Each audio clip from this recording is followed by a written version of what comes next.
அஸ்ஸலாமு அலைக்கும் வரஹ்மத்துல்லாஹி வபரகாத்துஹு.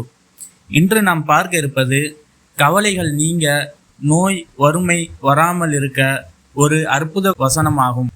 ஹஜ்ரத் அபு ஹுரைரா ரலியல்லாஹு தாலா அவர்கள் கூறுகிறார்கள், நான் நபி ஸல்லல்லாஹு அலைஹி வஸல்லம் அவர்களுடன் சென்றேன். என்னுடைய கை நபி ஸல்லல்லாஹு அலைஹி வஸல்லம் அவர்களின் கையில் கோர்க்கப்பட்டிருந்தது.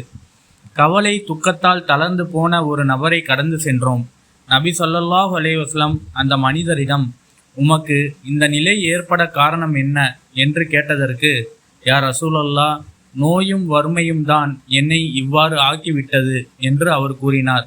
அதற்கு நபி ஸல்லல்லாஹு அலைஹி வஸல்லம் அவர்கள், நான் உங்களுக்கு சில வாசகங்களை கற்றுத் தருகிறேன், அதை ஓதி வந்தால் உங்களுக்கு நோயும் வறுமையும் நீங்கிவிடும் என்று கூறினார்கள்.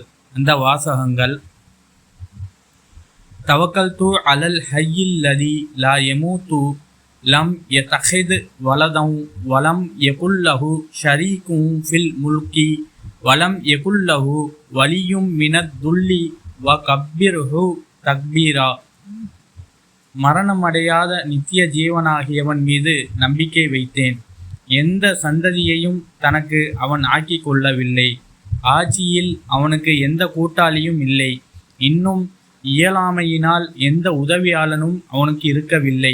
நபியே, தக்பீர் கூறி அவனை மாபெரும் பெருமையாய் பெருமைப்படுத்துவீராக. இந்த சம்பவம் நடந்து சில நாட்களுக்கு பின் நபி ஸல்லல்லாஹு அலைஹி வஸல்லம் அவர்கள் மீண்டும் அவ்வழியாக சென்றபோது அவரை நல்ல நிலையில் கண்டு நபி ஸல்லல்லாஹு அலைஹி வஸல்லம் அவர்கள் தன் மகிழ்ச்சியை தெரியப்படுத்தினார்கள். தாங்கள் எனக்கு இந்த வாசகங்களை கற்றுக் கொடுத்தது முதல் தொடர்ந்து ஓதி வருகிறேன் என்று அவர் கூறினார். நூல் மாரிஃபுல் குர்ஆன், பாகம் 5, பக்கம் 531. அஸ்ஸலாமு அலைக்கும் வரஹ்மத்துல்லாஹி வபரகாத்துஹு.